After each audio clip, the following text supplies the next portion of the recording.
There we go, first bite of the day.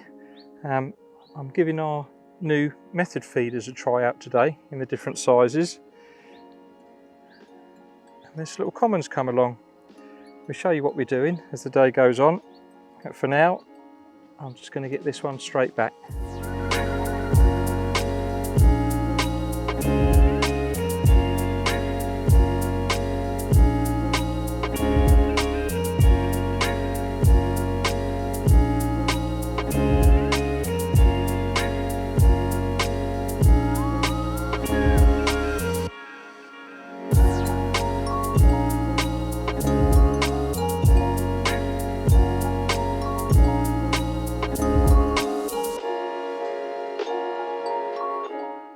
So I'm here today putting our new method feeders through the paces. There's two sizes, small and large.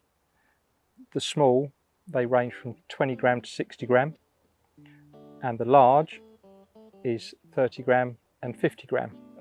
These are interchangeable, so you can just pull the insert out.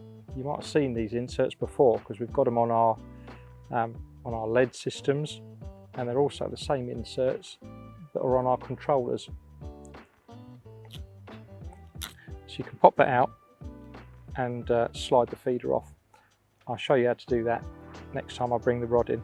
So I'm keeping an eye on the rod at the same time here because that could go round at any second. There's a little bite there. So what's the good thing about a method feeder?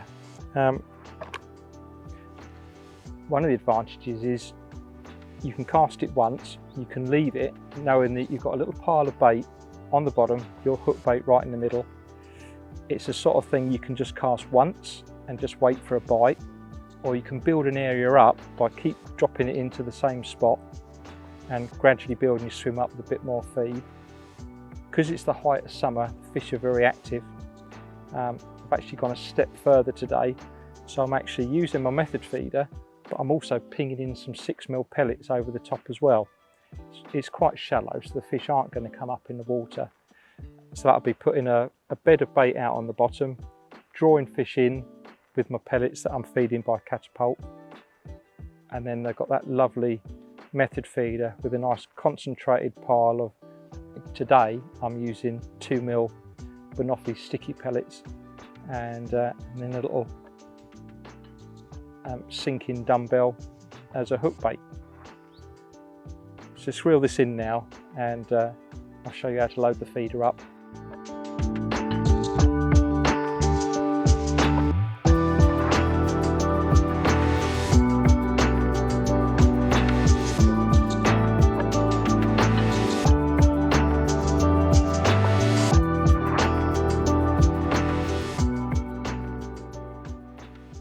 So how do I prepare my sticky pellets? Well, I'm using, wherever they are, my banoffee 2mm. I love the 2mm. There's 4mm in these as well. I tend to just use the 2s. So they're already flavoured, but I'm going to give them a little cheeky boost with the old bait booster. So I've got banoffee pellets, so I've got some banoffee bait booster, I've got some water in the tub. Give it a little stir up, get that water, get that banoffee flavour right through the water. There you go, you can see it in there.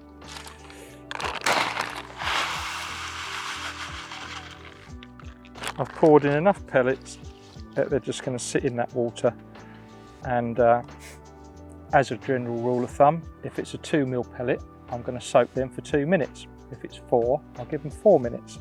So I'm just going to leave them 2mm in there, and we'll come back to them in 2 minutes time. So they've had their 2 minutes. Now it's just a case of pouring that water out. I'm going to keep that in case I want to knock some more up a bit later. Or if I was swapping over to ground bait, I've got some banoffee method feeder mix with me. I'd be using this same banoffee water to mix the ground bait up. Just gives it that little bit of extra punch, a bit of extra pulling power. You don't need it, But every advantage you can give yourself is how I look at it. So that's how they look now. They're just wet and absorbed a little bit of water. As it stands at the minute, they're starting to go sticky, but they're not there yet. But if we give them a few minutes now, and we come back to them in another few minutes time, they'll be bang on and perfect for going onto the method feeder. So there we go, that's the finished article. So that's my banoffee pellets, soaked in the banoffee liquid. Soaked them for 2 minutes, poured the water off, and then I've left them for another several, and as you can see, just get your fingers in there and separate them all off, and as you can see, they're all nice and individual, but when you squeeze them, they're nice and sticky, but you can see they break up really quickly. So as soon as these pellets are in the water, they're going to fall off the mould. They're going to fall off the mould almost straight away.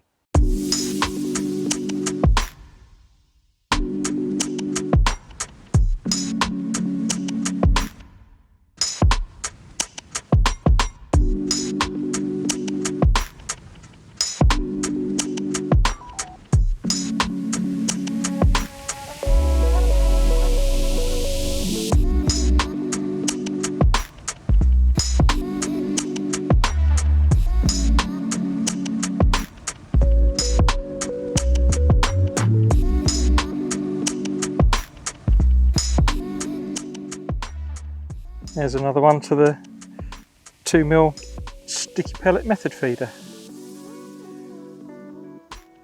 Let's get him back.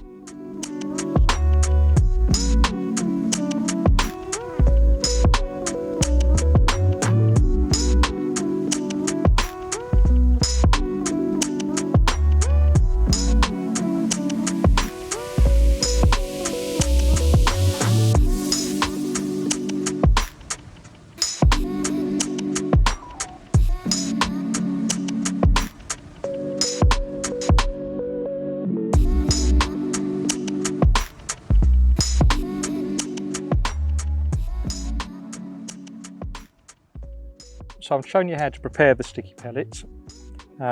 This is how you load one up, or how I load it. So place the bait in the bottom of the mould.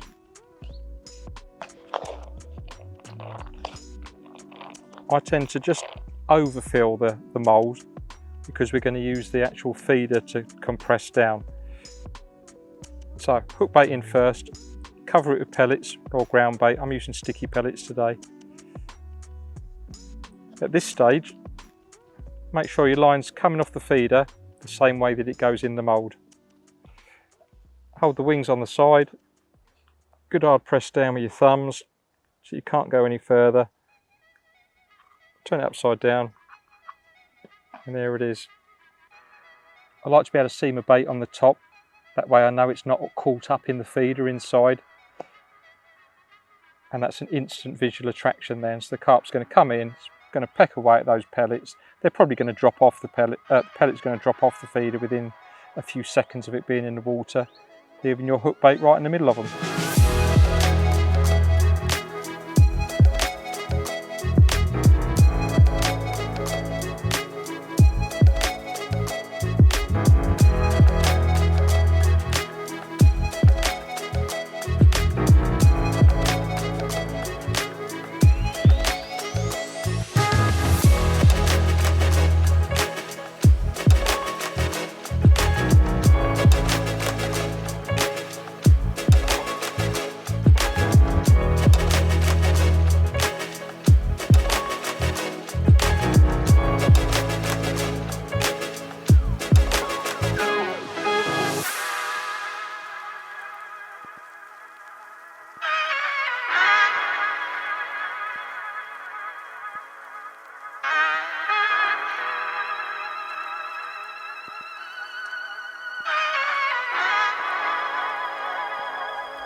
So I've got some of the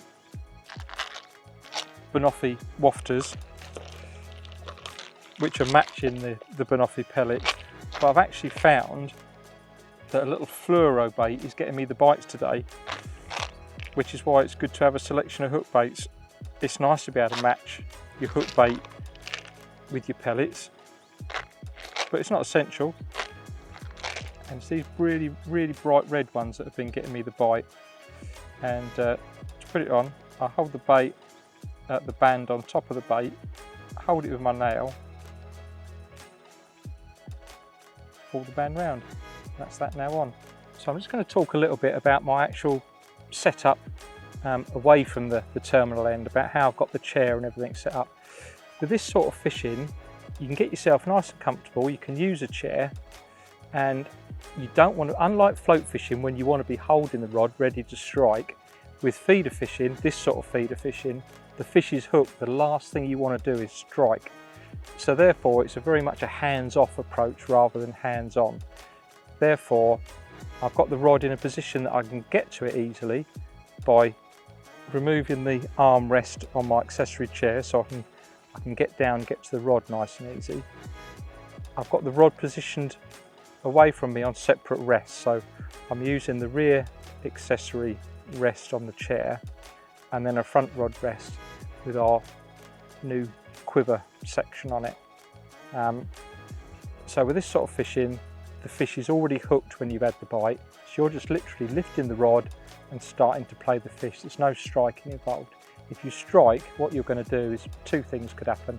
One, you could snap your hook length because the fish is already kiting, it's hooked. And secondly, you could pull the hook out. So it's just a case of lifting the rod and start playing the fish. And one of the things you need to be doing as well is having a nice tight line. So if I was quiver tipping for skimmers or little fish, I'd have the rod almost straight so I can see every tiny little movement of the quiver tip. Again, the fish is hooked. You're hooking it with this sort of fishing on a method. You're fishing it with a very short hook length and then a bowstring tight line from the feeder basically right through the rod down to my reel. So I need a good bend in the quiver tip. So the fish is going to hook itself against the tightness of the line, if you like. The other advantage is occasionally the fish will pick the feeder up, and even though it's free running, it'll move towards you. So by having a nice curve in the quiver tip, I'm actually going to see a proper drop back. If that does happen, what I have to do is not strike, but I have to lift the rod up and swing it rod right round to my right so that I can catch up with the fish if it's swimming towards me. Even just a case of reeling in fast. But again, you're not striking, it's already hooked. Actually having a little look at the setup I've got today, I'm using our Opportunist X quiver in the 8 foot. It's only a little lake. It's always like a nice little commercial rod, this. Perfect for this sort of venue. And on there I've got one of our 3500 switch reels, which is a beautiful little reel. It's got a lovely drag setting on it. The gearings are fantastic, it's super smooth.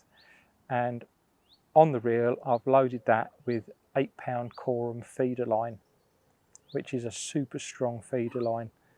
And I've been using that line for 3 or 4 years now, and it's the best feeder line I've ever used. In fact, I use it for this sort of fishing, and then I'll also use it in the higher breaking strains when I'm sort of more specimen fishing for tench and bream, chucking out big feeders a long way. It really is a good line.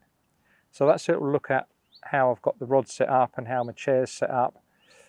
It's a hands-off approach, and I'm just sitting here watching little knocks on the quiver tip, which are fish bumping in the line or perhaps pecking away at the feeder. And what I'm waiting for is a nice big pull round, and then I'll pick the rod up and just start playing the fish because it's already hooked. So there's loads of fizzing going on out there. I've been keeping my feed going in with the pellets, so I'm fishing a method feeder with the 2mm banoffees, but I'm also keeping a few fish and a bit of noise going on with a few pellets dropping through the water as well. So let's wait for the next bite.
Well, there we go, another nice little chunky mirror to end the day with.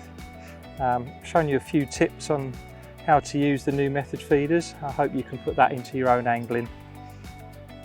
I'll see you again next time.